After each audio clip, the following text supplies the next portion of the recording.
It's time to go on to our third story of our third place winner of the contest. Thank you, Deathshead. Alrighty, Roo.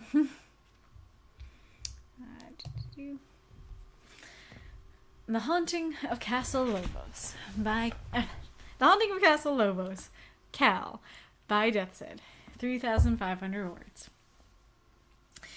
Wind whispered like a ghostly chorus through the trees over Dorgu's head, shaking loose a flurry of autumn leaves. Ahead of the young squire rode his grandfather, Califrac, an old knight past his prime. Califrac's mustache and hair had turned silver, but his body was still strong, if achy some mornings. Behind Dorgu trailed Nataltha, the washerwoman, often called Nail for short. She was near Califrac's age, though her long hair was still mostly dark. Both had gone soft around their middles, Califrac hiding his with a steel cuirass, while Nataltha used a corset. The evening light filtered through the trees, pooling in clearings around them where autumn flowers sprouted. Beyond the road was a deep darkness, vast stretches of the forest still cloaked in shadow. A wolf's howl echoed over the wind, Dorgu frantically looking into those dark spaces for any sign of movement. "When are we going to get to the castle?" "Won't be long now," Nataltha said soothingly.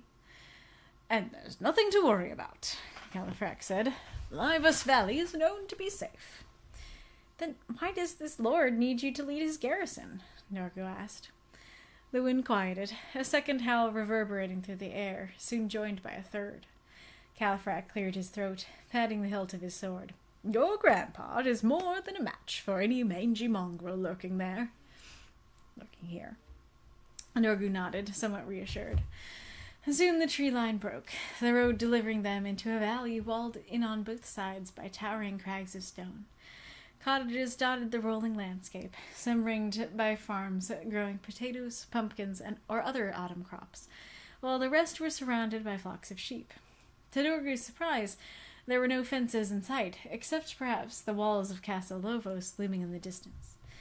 The trio rode along the rutted road, passing by locals tending fields or flocks. The unease of the forest gave way to unease of the people, for everyone Dorgu saw was scowling darkly at them, a few pointing accusingly. "Grandpa, are we not welcome here?" "They'll get used to us." "But what if they don't?" "We'll make do," Nataltha said. "We need the coin and a place to stay for the winter." "That's not very chivalrous." "Lad, there are times when you have to set that aside to survive." Califrac sighed. "We'll pick up worthy quests once we're on the other side of winter." Dorgu nodded, though his grandfather's words did not sit right in his heart as they continued on through the valley of unfriendly faces. The walls of rock drew closer as the castle came into focus. 4 Gothic towers rose into the sky, linked by a curtain wall, with pointed roofs, detailed stonework, and painted dark colors. Statues of fanged gargoyles and hostile birds glared down at Dorgu as they reined up before the gate. Califrac dismounted, striding up to the thick oak barring their way and clapping the knocker. A peephole opened, a single eye squinting out. "Who goes there?" "Sir Califrac." "Ah, you've been expected." The gate swung open, revealing a man in leather armor and metal helmet with a crooked smile. "Riel the Hunter. We'll be serving Earl Tertig together." "Indeed. How many men am I to lead?"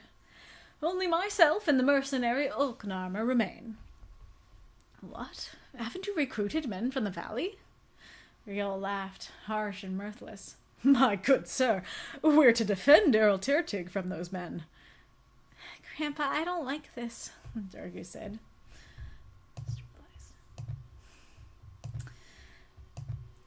"We've been to more inviting places," Nataltha added. "We should at least speak with the man before walking out on a contract," Califrac sighed. "Besides, we're all exhausted." Riel chuckled. "Come, stable your horses and have some supper. Shalkay and Kelger's cooking is to die for, as it had better be, since they're the only serving staff left." Dorgu was gripped by the urge to flee, yet the unfriendly villagers and howling monsters in the dark forest hemmed him from behind. Hungry, tired, with no real choice in the matter, Dorgu dutifully followed his grandfather into the creepy castle. The smell of food drew Califrac and his entourage to the dining room inside the largest tower. The round domed chamber spanned the entire lower floor, with a circular table dominating the middle. At the far side sat the brooding Earl Tertig, a man with a thin beard and balding head, who picked at a plate of chicken with steamed carrots. He glanced at Califrac and beckoned him to approach. Halfway around the table, Califrac heard a hiss, his gaze falling upon a grey cat, glaring at him from under a chair. She batted at his leg with her claws and darted away. "Don't mind Whiskers. She doesn't care for strangers," Tertig said dryly. He reached down to pet the cat, only for her to hiss again and run from the room. "And I am one still, despite months of feeding the prissy thing." "You are not from the valley?" Nataltha asked, taking a seat with Dorgu and Califrac. "No, the old Earl left these estates to me." "Did he not have family?" Dorgu asked. "They were killed by monsters from the woods," Tertig said. "And slaying those monsters is why I jumped at the chance to employ you, Sir Califrac." "Me?" "No need to feign modesty. Your reputation precedes you. I need you to hunt down the werewolves infesting the woods." Califrac stroked his mustache. "I would, of course, need 100 gold pieces per pelt," Tertig said evenly. Califrac reeled, gawking at the man. "With 2 pelts, I could pay off the lion's share of the debt. With more, I'd be in the clear and could put something away for Dorgu's future." While he pondered, 2 serving ladies brought in 3 plates of food and 3 cups of wine, and 1 watered down for Dorgu. Nataltha cleared her throat as they left. "May we think over this gracious offer?" "Why?" Dorgu asked. "There are monsters haunting these woods, and we must slay them." "But the sheep are roaming free," Nataltha murmured. "There hasn't been time to adjust to this new threat," Tertig said. "Sir Califrac, those wolves make a mockery of my rule. I must have your answer by noon tomorrow." "You shall have it," Califrac promised. "Good." With that, all 4 dug into their plates, though an air of unease lingered, despite Califrac's optimistic thoughts of paying off his debt. Nataltha found her room cold and hostile. The gargoyle heads carved into the walls were unnerving, while the sparse furniture of a plain bed, a table topped with a glowing candle, and an empty set of shelves left her feeling just as abandoned as the room. She turned to the serving women, the elder Shalke and her daughter Kalja, both blonde, fair, and obviously nervous. "I assume I'll be joining you." "That would be welcome," Shalke said, nodding once. "We've been short-staffed since I arrived, and found myself the only staff." "That's madness. What happened to the others?" "Tertig didn't get along with any of the old servants," Kalja muttered. "Ladies, please, what's wrong? You're both walking on eggshells." "The villagers!" Shalke snapped, her daughter nodding along. "Whenever I walk outside, they make it clear we're not welcome." "And the werewolves are a threat to us all," Kalja added. "How they cannot see that is beyond me, but I sleep every night with a loaded crossbow close at hand." "Is there a reason behind their anger?" "Earl Thorman was seen as one of them, while Tertig is seen as a usurper," Shalke said, exasperated. "Stars alone know why. I've served in 10 noble households, and one lord is much the same as any other." The women departed, Nataltha frowning thoughtfully at their words. She strode across the cold wooden floor and snuffed out the candle before bedding down. Her troubled thoughts swirled like a waking nightmare until a scratching screech startled her. Nataltha lit the candle and tiptoed to the door, gingerly easing it open to peek into the hall. A chill rushed through Nataltha as another woman stared back. Yet she blinked and saw that the woman was herself, reflected in a mirror at the end of the hall. And if that has a mundane explanation... Nataltha stepped to the attic ladder inside a closet and climbed up through a trap door into the cramped space overhead. Here she found a trio of bats scratching for a perch in the rafters of the conical roof, screeching to one another. Nataltha sighed in relief, lowering herself down the ladder and out into the hall. A gust of wind buffeted her, drawing her gaze to the mirror again. Only she saw another woman, one all in silver, with a younger face peeking under a hooded cloak. the spectre's yellow eyes glowing in the gloom. Nataltha threw herself back into the closet and slammed the door, holding the handle shut with white knuckles. Time stretched as she told herself that she had seen a distorted reflection of one of the serving women. Yet she knew better. Trapped, with nowhere to go, she forced herself to open the door and look once more into the hall. This time the mirror showed only her own reflection. "There's a ghost haunting this castle." Nataltha drew a warning sign with wax on her door and crept back into bed. Unable to sleep, she instead thought of the ghost woman, finding something sad in her golden gaze. The sun was setting when Califrac rode again through the gate at the head of a dubious band. While he trusted Dorgu, the poor boy was anxious and torn, holding the readied handgun in trembling hands. Meanwhile, Riol was arrogant, knowing they needed his tracking skills. But it was the sour mercenary Ulknarmer who gave Califrac the most worry. The man was shifty, irritable, and refused to speak more than a few words. And who can trust a man who fights only for coin? He looked over his motley troops, lifting his sword. "Men, I know you can do it. Let's get out there and kill some werewolves." "As you say," Ulknarmer muttered, caressing his axe. "We'll do it, Grandpa." "Shouldn't I be the one leading, eh?" Riol asked. "Unless you're a hunter now." "Go on, then. We'll succeed or fail on your skills." Riol scowled briefly, though he quickly laughed and took the lead, the four riding from the castle. Califrac barely had time to take in the scenery when a gaggle of valley men dashed out into the road to block their path. The 8 were hardly a proper mob, but their farmyard tools turned weapons, and clear anger forced Califrac and his troop to rein up. The shortest amongst them stepped forward, a one-eyed man with a blocky face and strong arms. He lifted his scythe, the curved blade gleaming in the evening light. "Turn back, now!" "Good man, we're to rid the woods of werewolves. Move aside, or be moved aside." "Think you can fight, 8 men?" Calmly, Califrac took his handgun from Dorgu, lighting a slow match with the other as he took aim. "I am Sir Califrac, who has fought overwhelming numbers before, back when I didn't have a gun. If this comes to violence, you will die." "Grandpa," Dorgu murmured, his hurt tone giving Califrac pause. The man with the scythe hesitated, but took another look at the gun and lowered his weapon, stepping aside with the others following his lead. Fighting the urge to turn back and flee behind the castle walls with his grandson, Califrac pressed on past the rows of villagers, still angry, still armed.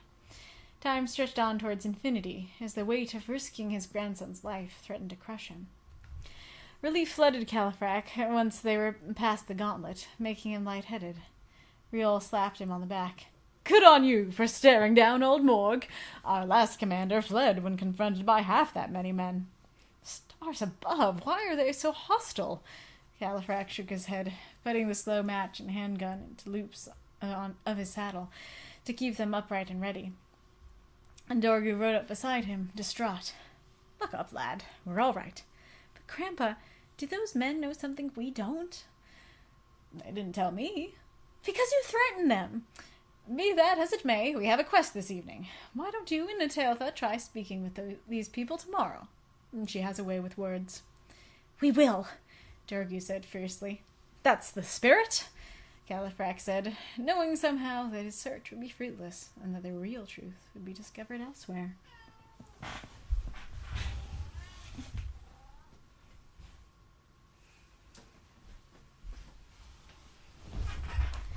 The noon sun was high overhead, and the autumn heat thick, when Dorgu and Nataltha emerged from the castle.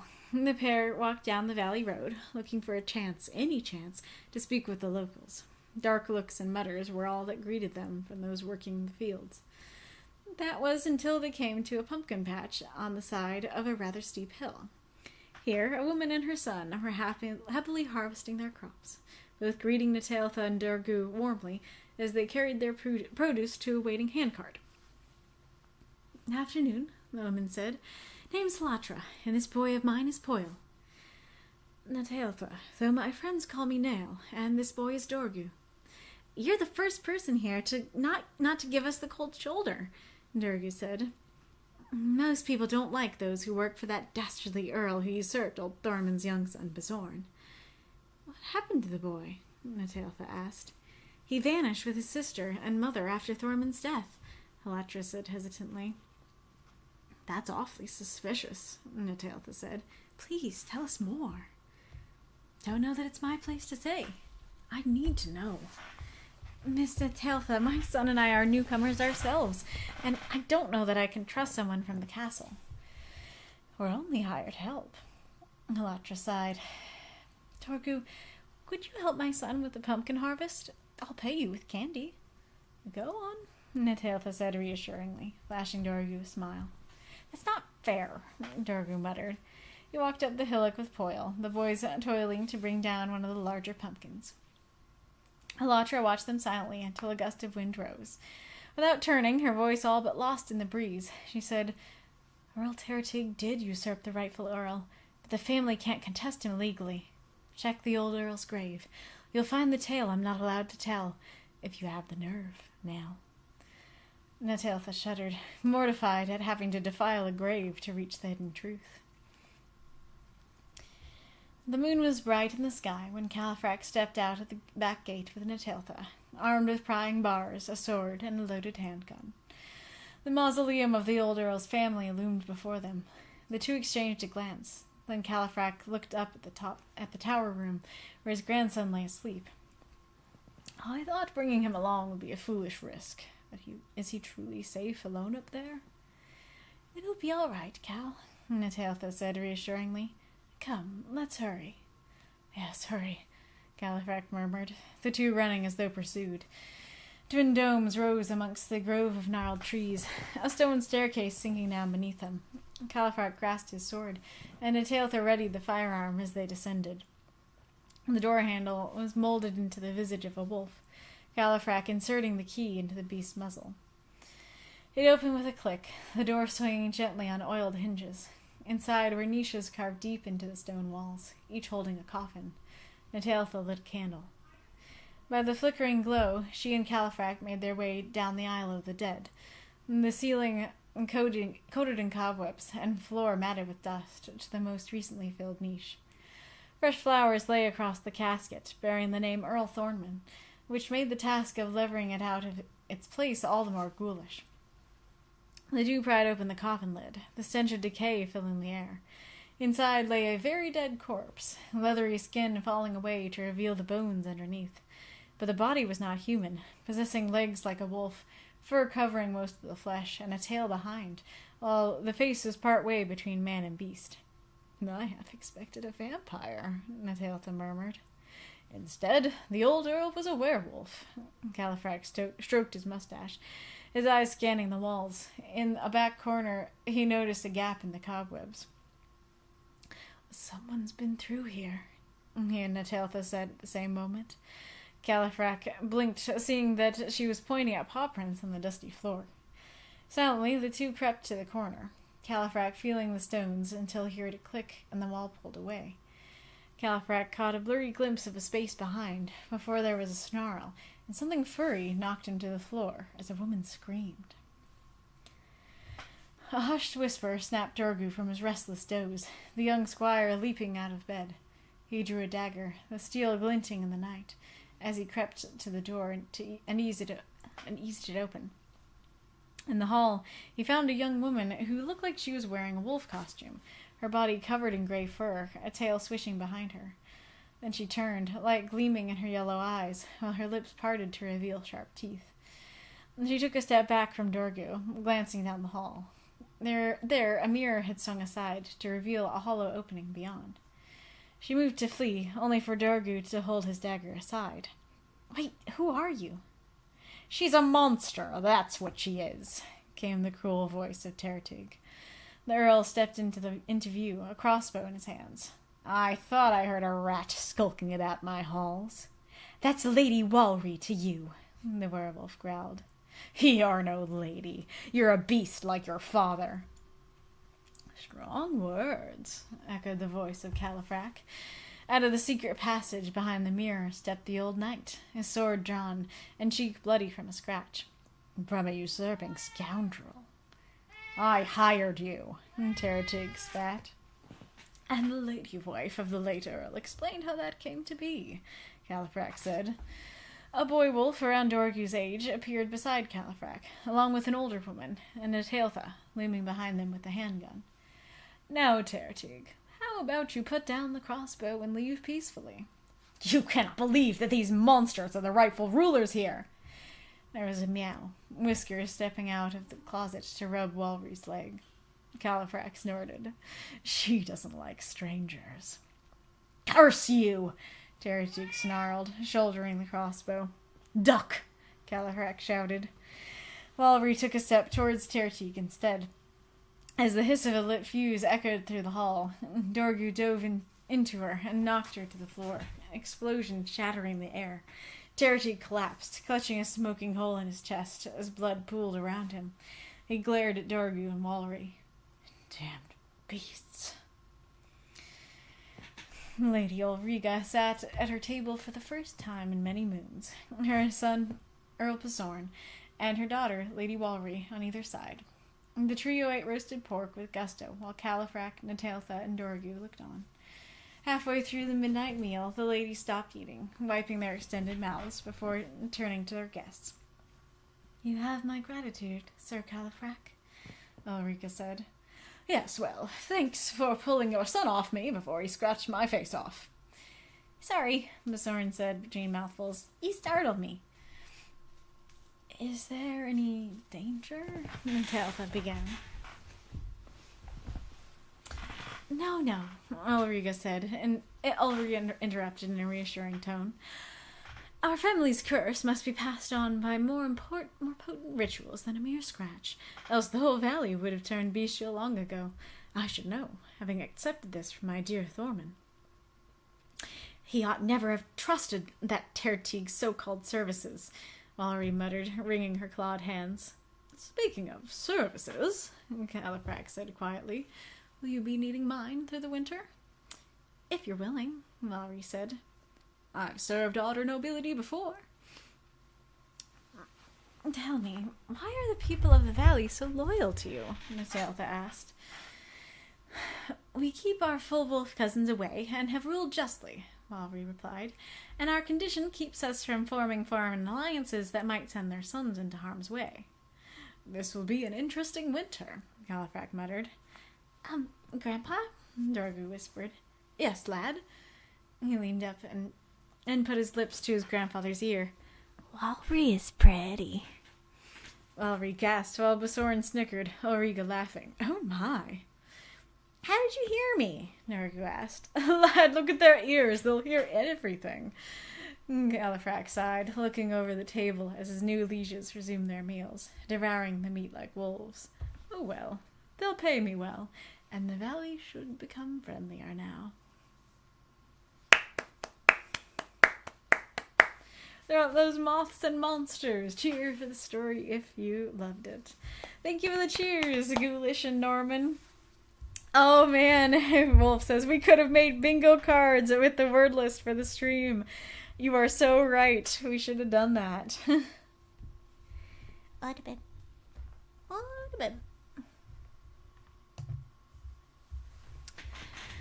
Alrighty, Roo. I greatly enjoyed this story. Let me see what folks have been saying.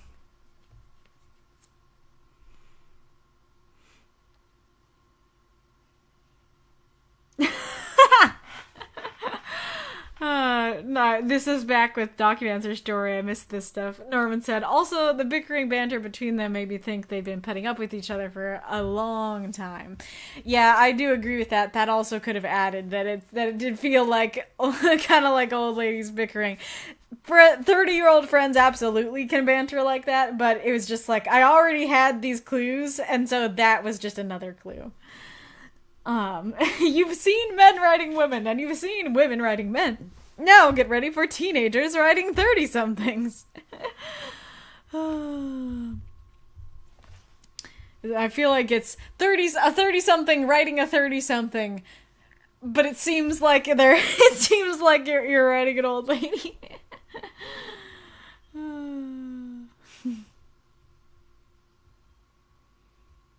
Oh my gosh. Ghoulish said, I do have back issues, but mainly because a car collision where we were sitting still and got hit at 55 miles per hour 5 years ago. That's crazy. I'm so sorry you went through that. Yeah, and then there's the distinction. Oh yeah, there was quite a bit of mist there.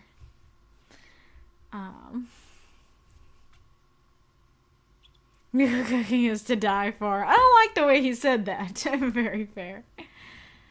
Yep. Cow, not Cal. That's funny. Alright, did you guys have any overall thoughts or specific thoughts you wanted to share about this story? In the meantime, I greatly enjoyed the story. I mean, I did talk about most of this in my review, but I actually had, the first time I read these, I actually had Mako read them to me on the phone. And it was really lovely because it was just like, oh, this is a nice little fairy tale. Like, a fairy tale feels like too strong. It's not exactly that, but it's sort of those types of vibes. It's like a fantasy, mystery, fairy tale thing. And again, I love the vibes.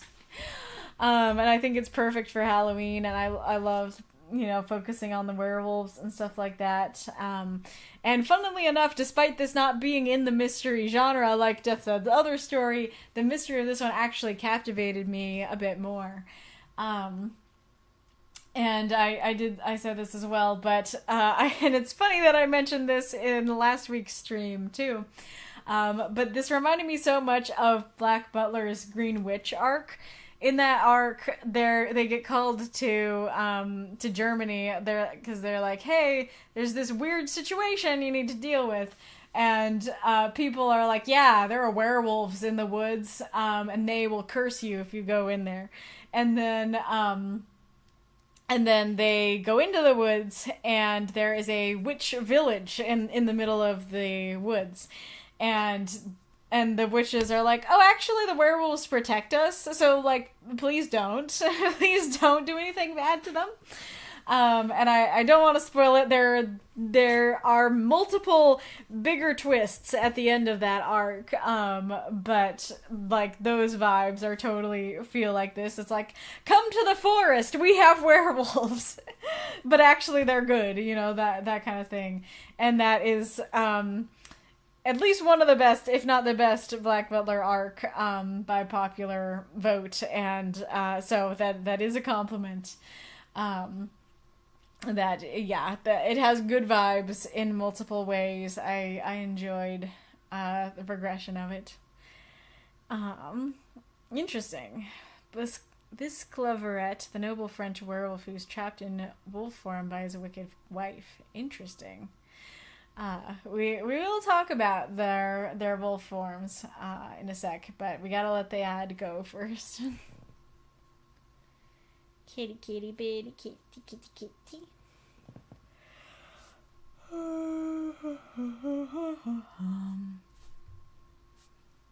Cat.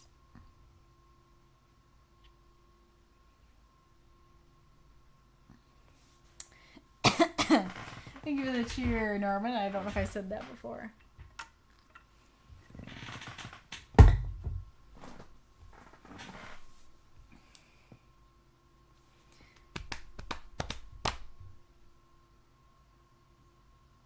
Bella Bella. She's twirling around. There's the end. Cutie pie Bella. That's my cutie pie Bella. Look at you. Just a little princess.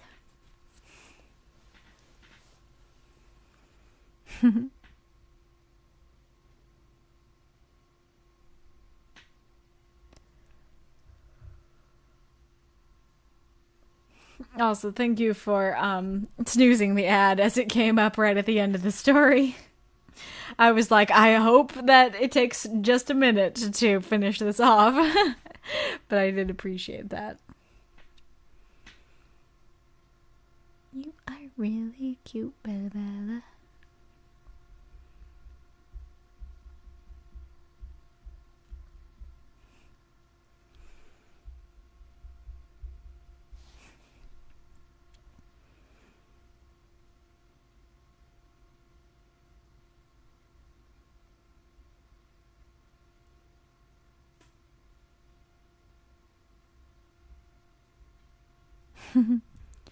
Tiny bit of biscuitness.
Sorry, I'm not talking. I'm just very tired and don't know what to talk about. Oh,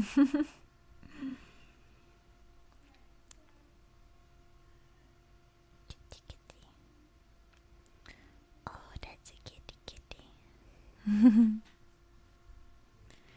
Oh, purr.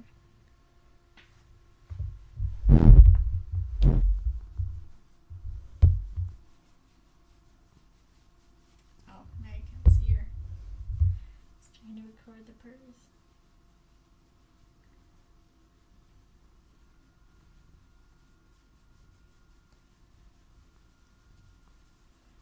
There we go. Dropping the bass. What is that in relation to?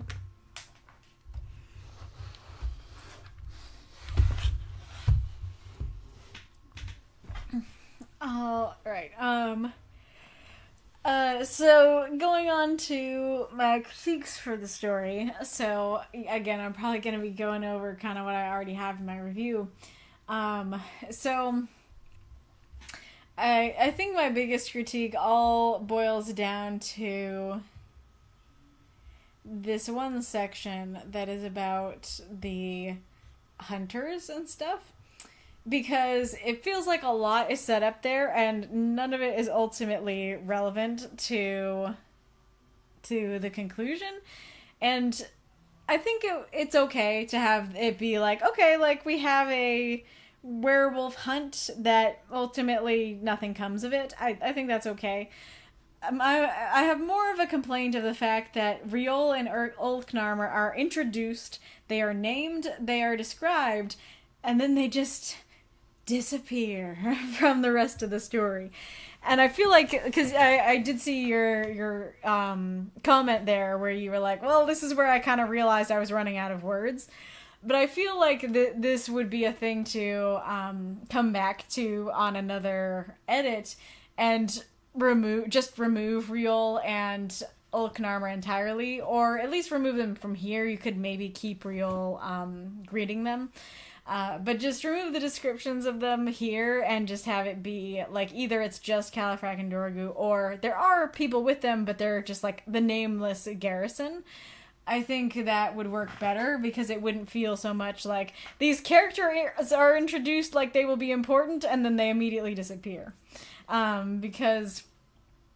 Especially because, like, you are using your words to describe them, and you could use those words to instead talk about the hunt. You could talk about a little bit, give it a little more of, like, oh, yeah, nothing happened kind of thing. Which I guess I will clarify. When I was commenting on the document, I read this as somehow knowing that his search, meaning Dorgu's search, would be fruitless, not his own search. And so that does make this line better, that it's about Califrac's own search, and because it seems like when I read it as Dorgu, it's like, I know Dorgu's search is going to be fruitless, and the real truth will be elsewhere, and so it's like, well, now I'm a lot less excited about Dorgu's search. It does work better knowing, oh, that's the conclusion of, I know my search is going to be fruitless, that's why it's not described. That does work better. Oh yeah, and then another thing that, like, you already know about, we were talking about it, is that I think the bat thing, I like what you were going for there once I knew what you were going for. But I think that it's just maybe a little bit clunky in the way that it's described. And this one's a hard one to figure out how to advise you on. But like, this is another thing, like when I commented on this, I was like, what does that mean? I'm very confused. I get it now that it's like, if what woke me up has a mundane explanation, or no, if the mirror scare has a mundane explanation, then maybe what woke me up also has a mundane explanation. And so I do like that, but I just think that I was rather lost. I didn't get Bat from this, and I didn't really understand exactly what she was doing and why and stuff like that. But maybe that's just me. People in the comments can weigh in. I do like her seeing the werewolf, seeing the silver, the yellow eyes. That is great. That works really well. I also wanted to talk about how... So Nail has seemed to me like the most level-headed and the most brave of the group, and that it's kind of this irony of like, you have the knight in training, and it is the washerwoman who is the bravest in the face of danger. And so she kind of read through the writing group stories that I've read of her as the kind of character who, if there's some kind of situation they run into that even scares Califrac, that Nail would just be like, give me the gun, and do it herself, kind of thing. And so it felt rather out of character to me that she is so scared that she's like running into the closet. Don't get me wrong, it's objectively scary, and I would probably be doing that. It's just that Nail has seemed like the kind of character who would either like look closer, try to investigate, or like turn around and fight it and be like, you can't hurt me, or whatever, I don't know. It just feels like she would either stand up to it, ask questions, that kind of thing. Not that she would run into the closet and be terrified and what was it? That she was like white knuckling the handle or something like that. And so I wasn't quite sure what was going on there and why that scared her so much. Either I may have gotten the wrong impression from the writing group stories, or maybe she has a particular fear of ghosts. Like, I could definitely see her being suspicious. I think if that was the case, then that should have been focused on more. Instead of her fear, it should be like she'd, talking about how she'd always been afraid of ghosts, or how she like has, I don't know, something to ward off ghosts or something like that. I mean, she does write down the ward and everything. It's not nearly enough. So a whole story thing. When you say werewolf, I automatically think person who turns into a wolf. And so I kind of thought that these werewolves could control their transformations, and or that they turned like every night. I did not think that they were... when you say a werewolf, my mind does not go to they're always in that form. Considering werewolf can mean just like wolfman, that does work as a word to describe them. It is just not what is commonly known of as a werewolf.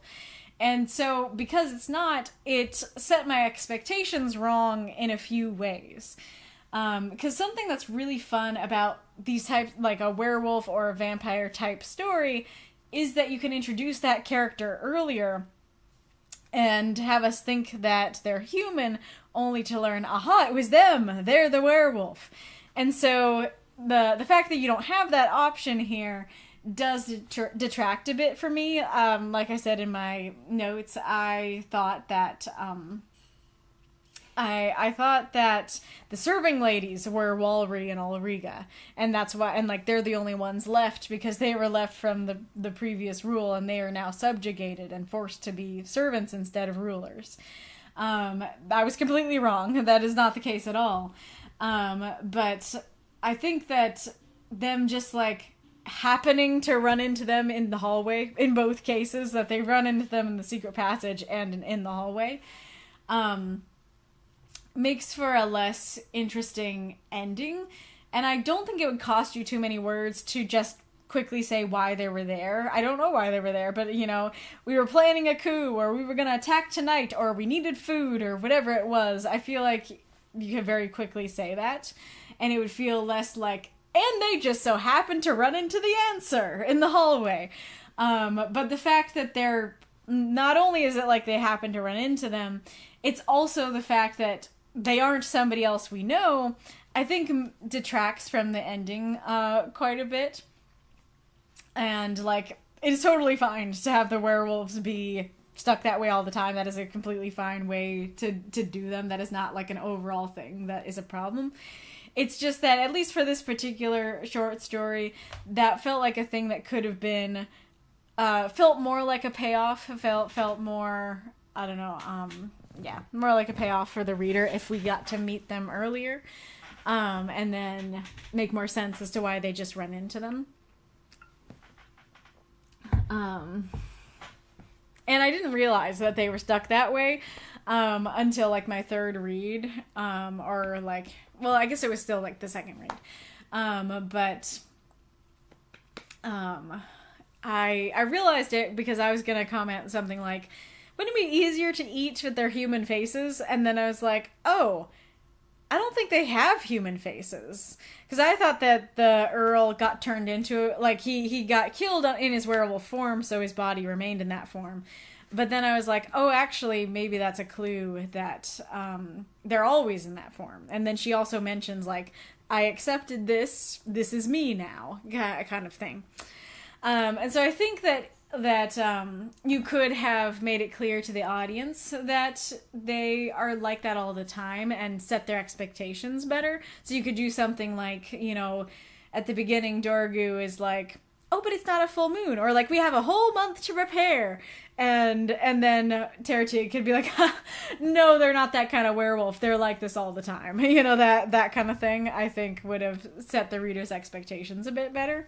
Though, of course, people in the chat, feel free to comment if you're like, no, actually, I totally got that they were like that all the time. I didn't have a problem. You know, you could totally say that.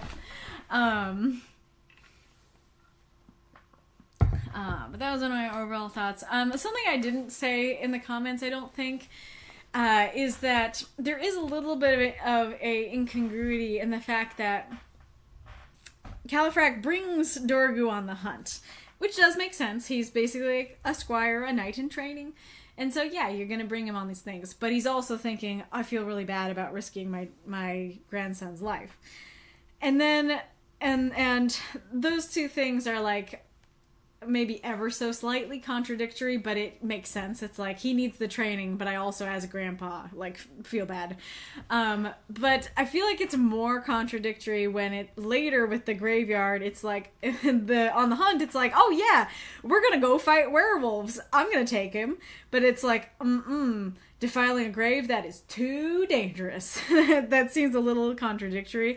I think it would work better to do more of, like, either it's more of like, this is wrong. Ooh, actually, I wasn't thinking about that.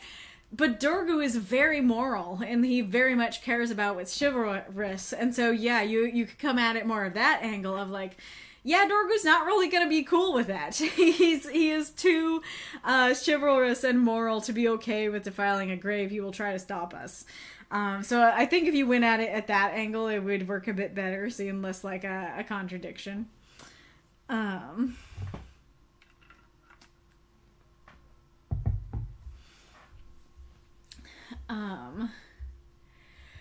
Let's see.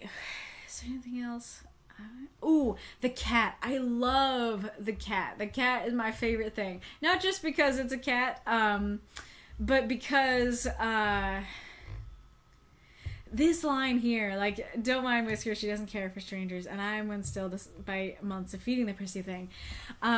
So I really like that because it does this perfect job of conveying, him going, oh, she doesn't like strangers, and I'm one still, like, can totally feel benign and feel like, oh yeah, you know, I just I'm still new enough here that I'm a stranger to her. I take it in stride, but especially the fact that he says the prissy thing can also be like, hey, that's an insult. He doesn't respect this cat, you know, and so it works super well as like this hint that, hey, he ain't a cool dude. First of all, Whiskers isn't cool with him. Second of all, he's like calling her a prissy thing and kind of insulting her. But it also can easily read as normal and read as benign as like, like I'm on still, even though I feed the prissy thing, you know, because you can kind of playfully insult your cat, and yes, it also establishes he's new as well. Yeah, like it is awesome, and then I absolutely love that was also the final climax, so that it perfectly bookends the story of it starts with. The first thing Tertig says is about the cat, and then the reason that we are confirmed that you are not the rightful ruler here and someone else is because of the cat. Like, I think that is super, super well done. And like I said, it's like, of course I like it because it's a cat, but this is such a great way to use something like this where there's actual meaning to it, mirroring to it. Just fantastic. Something else I didn't talk about in the review is that, and honestly didn't realize until now, is that it is a little odd that the men of the village are so mad at them when they first come in. Because it feels like that is the perfect time to be like, hey, the Earl sucks. It feels like it's the perfect time to recruit him to their side and be like, don't do it. Don't work for him, because he hasn't come to the castle yet, and if this is the first time they're seeing him, surely they recognize they haven't met yet, and so it seems odd to be like, this darn knight working for the Earl, as opposed to like, don't be a darn knight working for the Earl, you know, please be on our side, you know what I mean. I do love all their different characters and getting to see them in a longer form thing. I think that is fantastic. I do love the like description of her room and the foreshadowing of the mirror and everything. I think that's great. I also like how the sections all, like, I guess this one doesn't have it, but a lot of the sections start with I guess it's the later ones. The sun, and then we have like the noon sun, the moon. I really like that. That is a great way to do the different sections. And then I also like that the sections kind of wrap up on like the moral, like my search will end up fruitless, and I hate having to defile a grave to do this. Like, you'd think that would stand out in a bad way, but I actually think it stands out in a good way, that it's like, here is your summary of the section, or here is what will happen going into the next section, and then at the end there's like a cliffhanger of the passage, and so I think that's really fantastic. There is a bit of an element of, there is a little bit of disjointedness with the sections. I'm guessing that's probably just because of the word count and you didn't have enough words to make the transition smoother. But I do think kind of going straight from like we're talking to the Earl and we're talking about debt, and then going straight to Natalha found her room cold and hostile. It makes sense. It's like, okay, like we were talking to the Earl and now we're going to bed, and we happen to be with Natalha when we go to bed.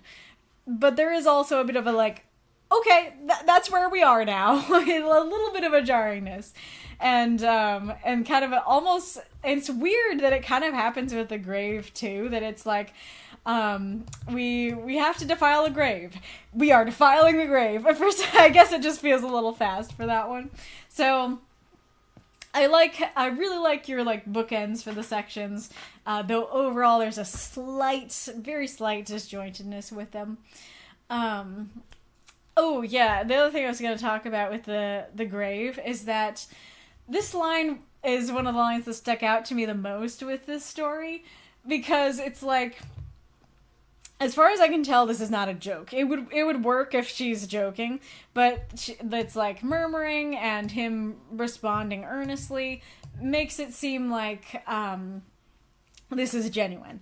And especially because it does seem genuine, I'm kind of sitting there like, really?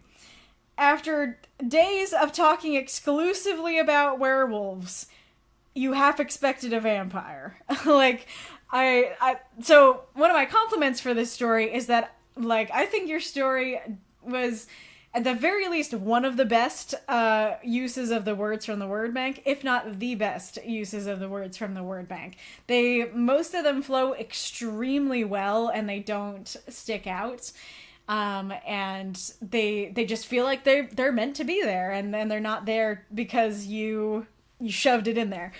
This is the only one that feels like you shoved it in there for the word bank, because there has been no discussion of vampires at all. Werewolves have clearly been the thing, and so it seems odd that for her to even like half expect a vampire.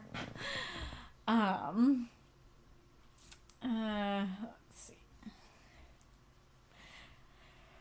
I do like the little interaction between Dorgu and Tertig and Walry. And Dorgu's such a sweetheart that he's like, okay, I got my knife. And like, he sees this werewolf. He's been told that there's monsters. And earlier he was like, there's monsters in the woods. We gotta kill them. But he's so like kind and gracious that he's able to go, wait, I am going to ask questions before I start swinging. Which is also cool when compared with the thing that happened with Califrac earlier, that he's like, but Gramps, like, that we should ask questions first. And so he is practicing what he preaches here, which is great. I am curious what others thought of this.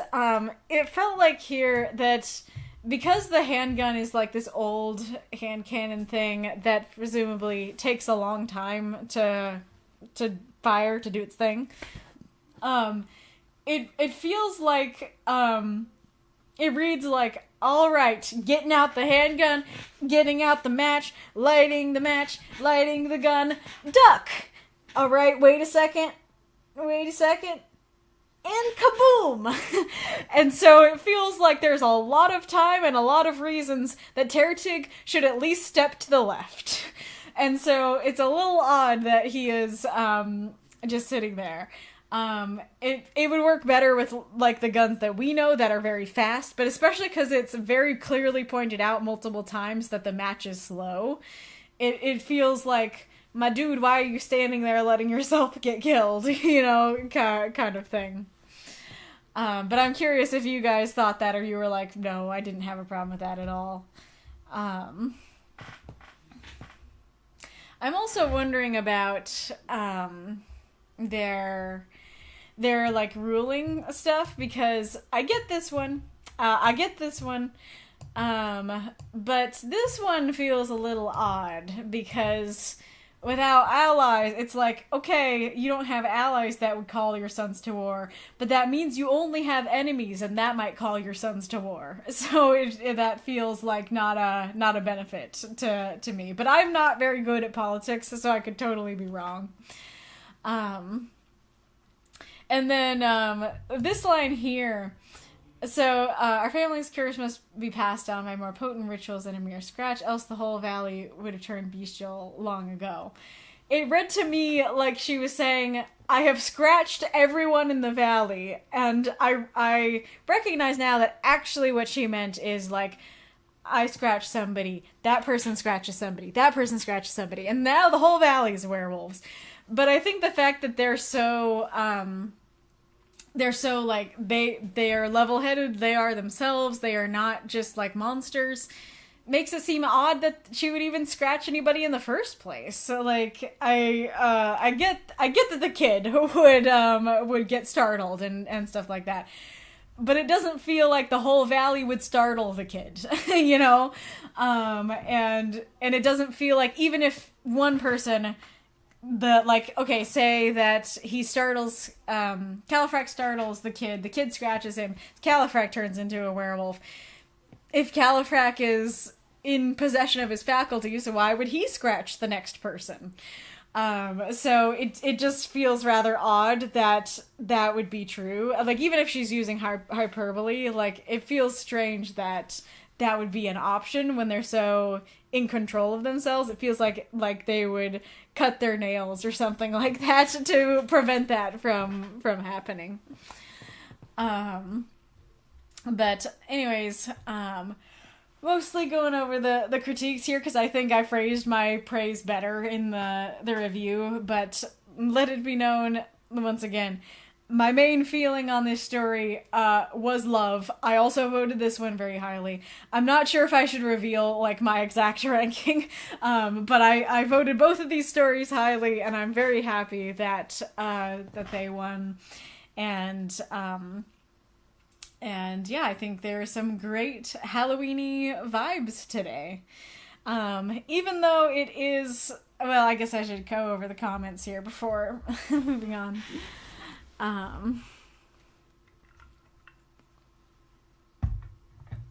The microphone was making wub wub wub sounds when I moved it, I guess.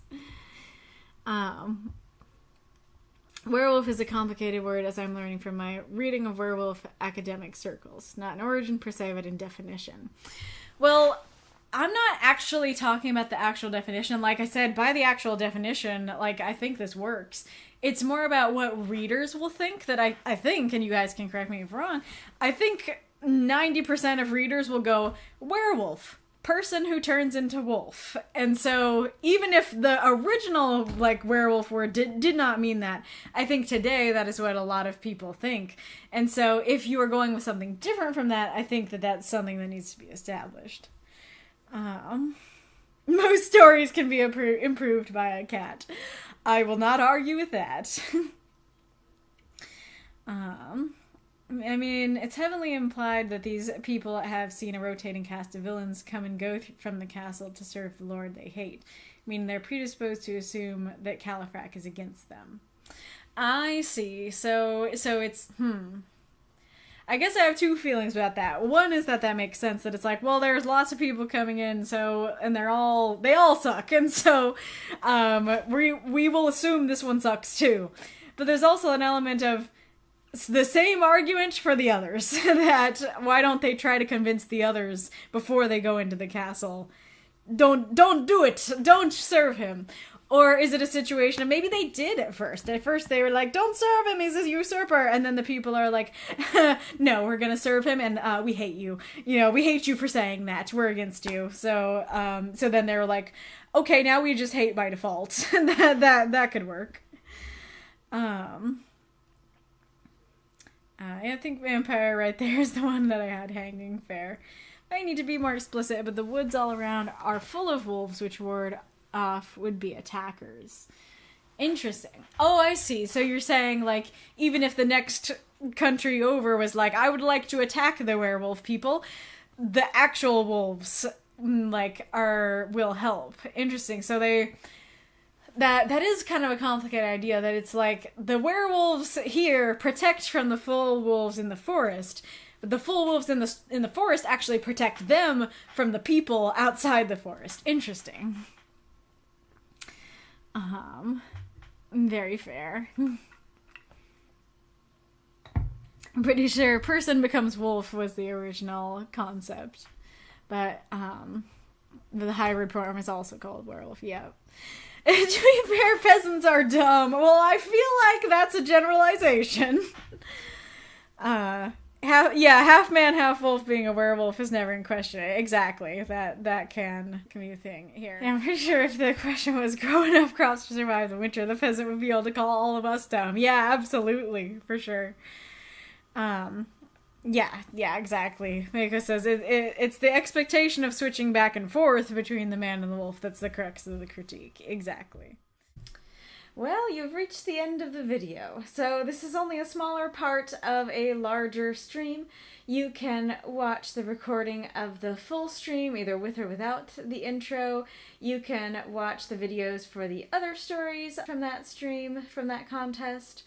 whatever you like. But I appreciate you listening to this story. I am also just a little baby YouTuber just starting out, and I would greatly appreciate it if you liked the video, commented on the video, subscribed to the channel overall. I really appreciate any support that you can give. And I'm starting up some new channels. One is going to be called A Moth in the Library. That is for my more edited content of my book reading. And then I'm going to have A Moth in the Theater. That is for my reaction videos. So if you're interested in either of those things, please go check them out. But in the meantime, I hope you had a good time with this video, and I hope that you have a good day. See you next time. Bye-bye.